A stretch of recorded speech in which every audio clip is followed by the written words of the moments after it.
देखिएगा, अब हम भिन्नों का योग सीखेंगे। क्या सीखेंगे? भिन्नों का योग। भिन्नों को किस प्रकार से जोड़ा जाता है, भिन्नों का योग सीखेंगे हम। जैसे कि मैंने 2 समभिन्न ले ली, 7/8 प्लस 9/10, ये 2 समभिन्न है।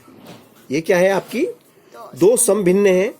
इन 2 समभिन्नों को किस प्रकार से जोड़ा जाए, तो इसके लिए आपको क्या करना पड़ेगा कि 8 और 10 का आपको एलसीएम लेना पड़ेगा। 8 और 10 का जब आप एलसीएम लेंगे तो आपको पहले 2 से देना पड़ेगा, क्योंकि 2 के पाड़े में 8 आते हैं तो 2 चौक 8, और 2 के पाड़े में 10 आते हैं तो 2 पंजे 10। फिर इसको 2 से देना पड़ेगा, क्योंकि 2 के पाड़े में 4 आते हैं तो 2 दूनी 4, मगर 2 के पाड़े में 5 नहीं आते हैं तो 5 के 5। फिर 2 से देना पड़ेगा, क्योंकि 2 के पाड़े में 2 आते हैं, 2 एकम 2, और 5 नहीं आते तो 5 के 5।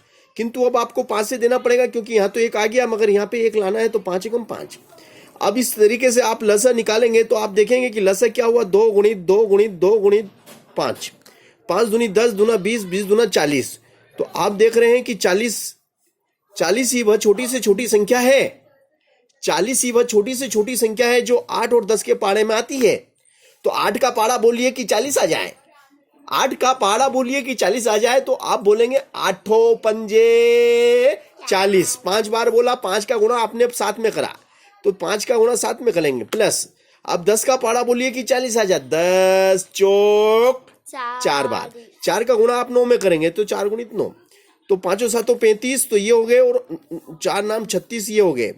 अब आप देखेंगे कि नीचे 40 के 40, 35 और 35, 36 में से एक कम कर दो, 36 में से एक कम कर दो तो 35, और 35 और 35 70 होते हैं। 70 में फिर इधर एक बढ़ गया तो 71, 71/40, ये आपका आंसर। इस तरीके से हमने आपके सामने ही भिन्नों को जोड़ना सिखाया और आपने सीखा। That's all right. कठिन या सरल? बहुत सरल।